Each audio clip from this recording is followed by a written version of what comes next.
بسم اللہ الرحمن الرحیم۔ السلام علیکم محترم دوستو، آج کی اس ویڈیو میں آپ حضرت ابراہیم بن ادہم رحمۃ اللہ علیہ کی زندگی میں آنے والے دو حیران کن حادثوں کے بارے میں جانیں گے، جن کی وجہ سے آپ رحمۃ اللہ علیہ قصر شاہی سے نکل کر درویشی اور قلندری کے کوچہ ملامت میں داخل ہوئے۔ دوران مطالعہ اس واقعے میں دو ناقابل یقین حادثوں کے اس اجنبی کردار کے بارے میں جان کر میں بھی حیرت میں ڈوب گیا۔ آپ لوگوں سے گزارش ہے کہ یہ دلچسپ واقعہ آخر تک ضرور سنیں اور ویڈیو کو لائک، شیئر اور چینل کو سبسکرائب کر کے میری حوصلہ افزائی کیجیے۔ تو چلیے شروع کرتے ہیں آج کا نہایت ہی دلچسپ واقعہ۔ حضرت ابراہیم بن ادہم رحمۃ اللہ علیہ کے قصر شاہی سے نکل کر درویشی اور قلندری کے کوچہ ملامت میں داخل ہونے کا واقعہ بھی بہت عجیب ہے۔ ایک رات شدید گرمی کے باعث آپ اپنے محل کی چھت پر کھلی ہوا میں آرام فرما رہے تھے۔ تقریباً آدھی رات کے قریب اچانک آنکھ کھلی تو ایک اجنبی شخص بڑے بے نیازانہ انداز میں چھت پر ٹہل رہا تھا۔ حضرت ابراہیم بن ادہم رحمۃ اللہ علیہ گھبرا کر اٹھے اور اجنبی شخص کے قریب جا کر غضبناک لہجے میں بولے کہ تو کون ہے؟ تو اس اجنبی شخص نے جواب دیا کہ مجھے دیکھ کر تمہیں اتنی حیرت کیوں ہوئی؟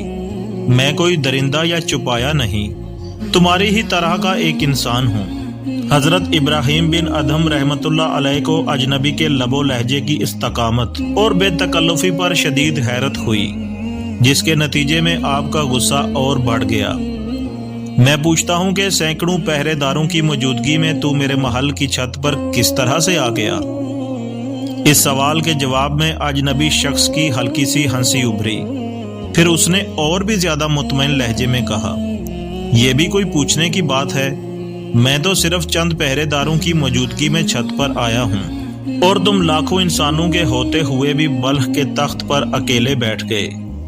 جس ذات نے تمہیں بادشاہ بنایا ہے اسی نے مجھے قصر شاہی کی چھت پر بھیجا ہے۔ اس اجنبی شخص کا جواب سن کر حضرت ابراہیم بن ادہم رحمۃ اللہ علیہ کا غصہ تو چلا گیا، مگر حیرت و استجاب میں شدت آ گئی۔ پھر آپ نے اس سے پوچھا، مگر تو رات کے اندھیرے میں یہاں کیا کرنے آیا ہے؟ یہ وہ وقت ہے کہ جب چور ہی دوسروں کے گھروں میں داخل ہوتے ہیں۔ اجنبی شخص نے ہنس کر بولا، اگر میں چور ہوتا تو خزانے کی طرف جاتا۔ دراصل واقعہ یہ ہے کہ میرا اونٹ کھو گیا ہے، بس اسی کو تلاش کر رہا ہوں۔ اجنبی کی بات سن کر حضرت ابراہیم بن ادہم رحمۃ اللہ علیہ ایک بار پھر غضبناک ہو گئے اور کہنے لگے، احمق انسان، ایک اونٹ فلک بوس محل کی چھت پر کس طرح سے چڑھ سکتا ہے؟ اجنبی شخص نے بولا، ابراہیم، جب ایک اونٹ اتنے اونچے محل کی چھت پر نہیں آ سکتا تو پھر ظریفت اور کم خواب کا لباس پہن کر ریشمی بستر پر غفلت کی نیند سونے والے کو خدا کس طرح سے مل سکتا ہے؟ نہ میں احمق و نادان ہوں اور نہ چور، بس تمہارا ہمدرد اور حقیقی دوست ہوں۔ یہ کہہ کر وہ اجنبی شخص دیوار کی طرف بڑھا تو حضرت ابراہیم بن ادہم رحمۃ اللہ علیہ بھی تیز قدموں سے اس کی طرف چلے۔ اجنبی شخص نے دیوار پر چڑھ کر نیچے چھلانگ لگا دی۔ حضرت ابراہیم بن ادہم رحمۃ اللہ علیہ نے فوراً اپنے خدمت گزاروں کو آواز دی۔ محافظ دستے کے سپاہی گھبرا کر دوڑے۔ حضرت ابراہیم بن ادہم رحمۃ اللہ علیہ نے اپنے حزام کو مخاطب کرتے ہوئے فرمایا کہ ابھی ایک شخص دیوار سے نیچے کودا ہے، وہ شخص یا تو مر چکا ہوگا یا پھر شدید زخمی ہوگا، وہ کسی بھی حال میں ہو اسے اٹھا کر میرے سامنے لاؤ۔ یہ کہہ کر حضرت ابراہیم بن ادہم رحمۃ اللہ علیہ محل کی چھت سے اتر کر نیچے آ گئے اور بڑی بے چینی سے اس اجنبی شخص کی لاش یا زخمی جسم کا انتظار کرنے لگے۔ پھر جب محافظ دستے کے سپاہی واپس آئے تو ان کے چہروں پر حیرت کے آثار نمایاں تھے۔ ہم نے محل کی دیوار کے نیچے ایک ایک گوشہ دیکھ لیا، مگر وہاں تو کوئی بھی نہیں ہے۔ محافظ سپاہیوں کا جواب سن کر حضرت ابراہیم بن ادہم رحمۃ اللہ علیہ سوچ میں پڑ گئے۔ پھر آپ رحمۃ اللہ علیہ نے محل کے بیرونی حصے کے پہرے داروں کو طلب کر کے پوچھا، کیا تم لوگ سو رہے تھے کہ تمہاری موجودگی میں ایک شخص محل کی چھت پر چڑھ گیا؟ حضرت ابراہیم رحمۃ اللہ علیہ کا لہجہ سخت تھا۔ محل کے صدر دروازے اور بیرونی حصے کے پہرے دار اپنے بادشاہ کا برہم لہجہ دیکھ کر خوف زدہ ہو گئے، اور ایک محافظ نے ڈرتے ڈرتے جواب دیا، بادشاہ خوب جانتے ہیں کہ یہ غلام حق کے نمک کس طرح ادا کرتے ہیں۔ ہم میں سے کسی ایک شخص کو تو نیند آ سکتی ہے، مگر ایک ہی وقت میں تمام خدمتگاروں کو اتنی گہری نیند کس طرح سے آ سکتی ہے کہ کوئی چور اونچی دیوار پر چڑھ کر اندر داخل ہو جائے۔ محل کے محافظ کی دلیل میں بہت وزن تھا، اس لیے آپ نے محل کے محافظوں سے کوئی اور سوال نہ کیا، بس ہاتھ کے اشارے سے انہیں چلے جانے کا حکم دیا۔ آخر حضرت ابراہیم بن ادھم رحمۃ اللہ علیہ کی پوری رات اسی ذہنی کشمکش میں تمام ہو گئی، یہاں تک کہ فجر کی اذان سنائی دینے لگی۔ حضرت ابراہیم بن ادھم رحمۃ اللہ علیہ نے وضو کیا اور اپنے معبود کے سامنے سجدہ ریز ہو گئے۔ آپ جب بھی سجدے میں جاتے تو اجنبی انسان کی آواز کانوں میں گونجنے لگتی۔ پھر صبح ہو گئی اور حسب دستور حضرت ابراہیم بن ادھم رحمۃ اللہ علیہ دربار میں تشریف لے گئے اور وزیروں کی زبانی ان سے متعلق مختلف مسائل سنتے رہے اور احکام جاری کرتے رہے۔ دوسرے دن حضرت ابراہیم بن ادھم رحمۃ اللہ علیہ کے ذہنی انتشار میں کچھ کمی واقع ہوئی، یہاں تک کہ 1 مہینے بعد اونٹ تلاش کرنے والا آپ کے ذہن سے مکمل طور پر محو ہو گیا اور بلخ کا بادشاہ اپنی پچھلی حالت پر لوٹ آیا۔ پھر ایک دن حضرت ابراہیم بن ادھم رحمۃ اللہ علیہ کے ساتھ ایک اور عجیب واقعہ پیش آیا۔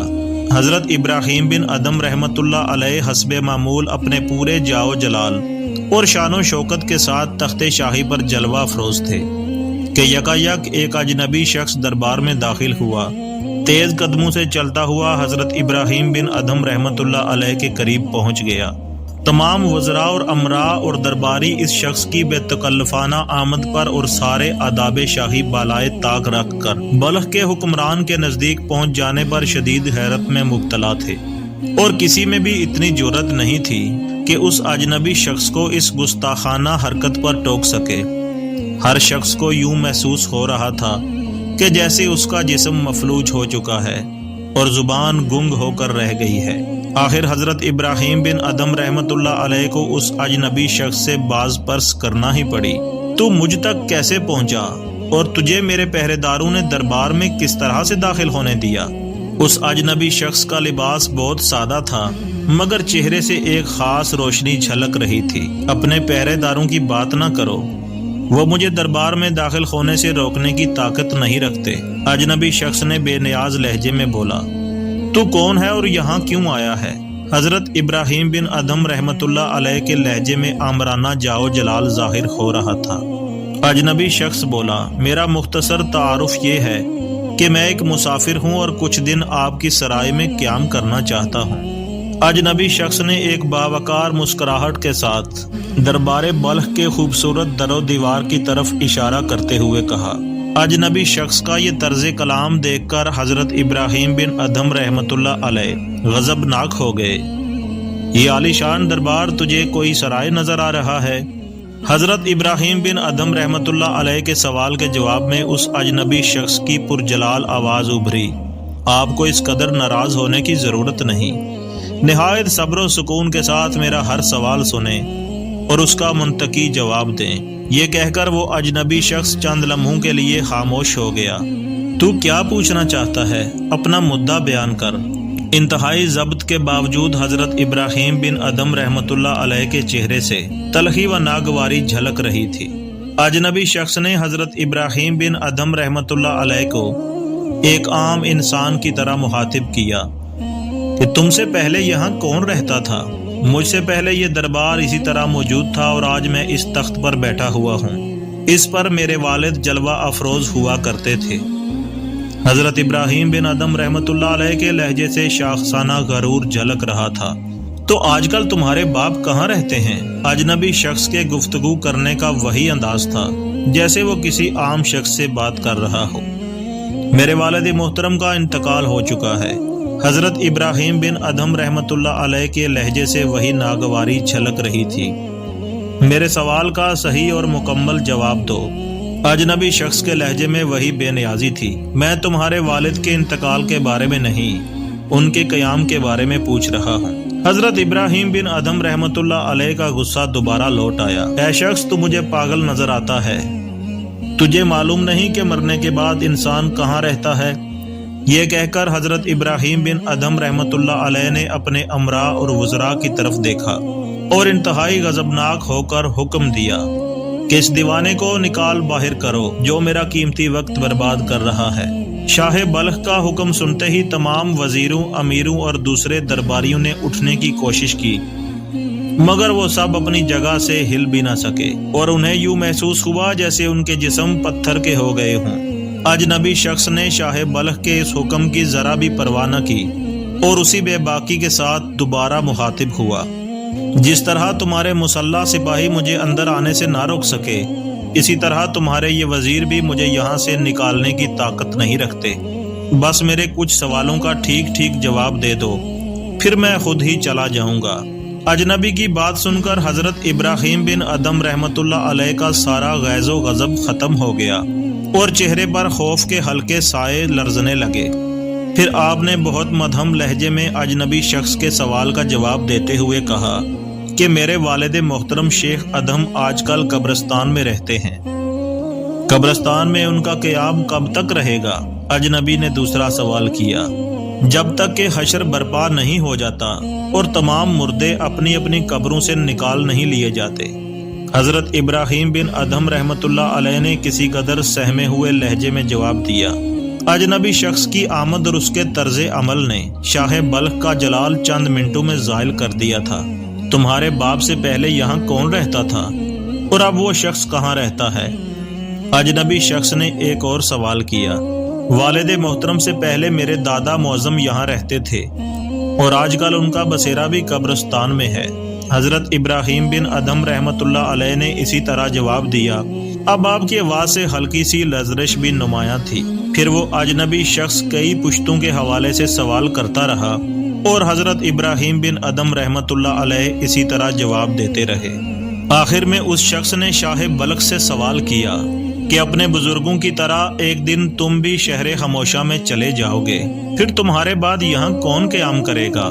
حضرت ابراہیم بن ادھم رحمۃ اللہ علیہ اس اجنبی شخص کی پر اسرار گفتگو سے بہت زیادہ پریشان نظر آ رہے تھے، اس لیے آپ رحمۃ اللہ علیہ نے انتہائی شکستہ لہجے میں جواب دیتے ہوئے کہا، میرے بعد میرا بیٹا یہاں رہے گا۔ یہ سن کر اس اجنبی شخص نے کہا کہ میرے بھائی، سرائے میں بھی تو یہی ہوتا ہے، وہاں کوئی مسافر بس ایک رات ٹھہرتا ہے اور کوئی چند راتیں، پھر صبح ہوتے ہی سب کے سب اپنی اپنی منزل کی طرف روانہ ہو جاتے ہیں۔ جب تمہارے باپ دادا پردادا یہاں سے چلے گئے تو پھر تم میری بات کا برا کیوں مانتے ہو اور اپنے اس عالیشان محل کو سرائے کیوں نہیں سمجھتے؟ یہ کہہ کر وہ اجنبی شخص مڑا اور تیز قدموں سے واپس جانے لگا۔ حضرت ابراہیم بن ادھم رحمۃ اللہ علیہ گھبرا کر اپنے تخت سے نیچے اترے اور اونچی آواز میں اجنبی شخص سے رک جانے کی درخواست کرنے لگے، مگر اس شخص نے ایک لمحے کے لیے بھی پلٹ کر نہیں دیکھا اور دربار کے صدر دروازے سے باہر نکل گیا۔ حضرت ابراہیم بن ادھم رحمۃ اللہ علیہ اس اجنبی شخص کے پیچھے چل رہے تھے۔ حضرت ابراہیم بن ادھم رحمۃ اللہ علیہ اس شخص کے پیچھے پوری طاقت سے دوڑ رہے تھے اور وہ اجنبی شخص عام رفتار سے چل رہا تھا، پھر بھی شاہ بلخ کی پہنچ سے دور تھا۔ آخر حضرت ابراہیم بن ادھم رحمۃ اللہ علیہ نے بڑے عاجزانہ لہجے میں درخواست کی، اے شخص، تجھے خدا کا واسطہ بس چند لمحوں کے لیے ٹھہر جا اور میری ایک بات سن لے۔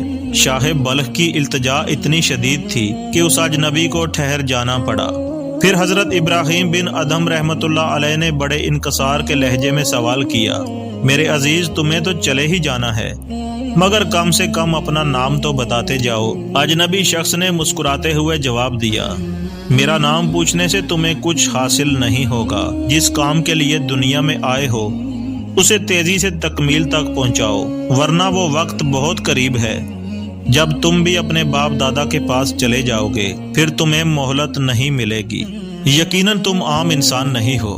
حضرت ابراہیم بن ادھم رحمۃ اللہ علیہ نے عاجزانہ لہجے میں کہا کہ میرے سپاہیوں کی آبدار شمشیریں اور طاقتور جسم تمہیں دربار میں داخل نہیں ہونے دیتے۔ میری اور تمہاری ایک ملاقات پہلے بھی ہو چکی ہے۔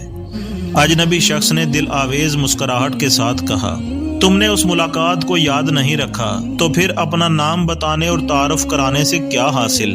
اجنبی شخص کی بات سن کر حضرت ابراہیم بن ادھم رحمت اللہ علیہ گہری سوچ میں ڈوب گئے اور اپنے ذہن میں سوچنے لگے کہ یہ ملاقات کہاں ہوئی ہے۔ پھر کچھ دیر بعد اپنے سر کو نفی میں جنبش دیتے ہوئے کہا، میں نے تمہیں اپنی یادداشت اور حافظے کے ایک ایک گوشے میں ڈھونڈ لیا، مگر اس ملاقات کے حوالے سے میرے ذہن میں کچھ بھی موجود نہیں ہے۔ اس لیے میں پورے وثوق سے کہہ سکتا ہوں کہ میں نے اپنی زندگی میں تمہیں پہلی بار دیکھا ہے۔ اجنبی شخص کے ہونٹوں کی مسکراہٹ کچھ اور گہری ہوئی، پھر اس نے نہایت محبت آمیز لہجے میں مخاطب کرتے ہوئے کہا، ابراہیم، ذرا اس گرم اور اندھیری رات کو یاد کرو جب تم اپنی عالی شان محل کی چھت پر سوئے ہوئے تھے۔ میں وہاں ایک اونٹ تلاش کر رہا تھا۔ اجنبی شخص کی زبانی یہ انکشاف سن کر حضرت ابراہیم بن ادھم رحمت اللہ علیہ پر شدید حیرت طاری ہو گئی۔ پھر اس حیرت کے عالم میں اس شخص نے کہا کہ میرا نام خضر ہے۔ جب شاہ بلخ کے حیرت و استجاب کی یہ کیفیت زائل ہوئی تو حضرت خضر علیہ السلام حضرت ابراہیم بن ادھم رحمت اللہ علیہ کی آنکھوں سے اوجھل ہو چکے تھے۔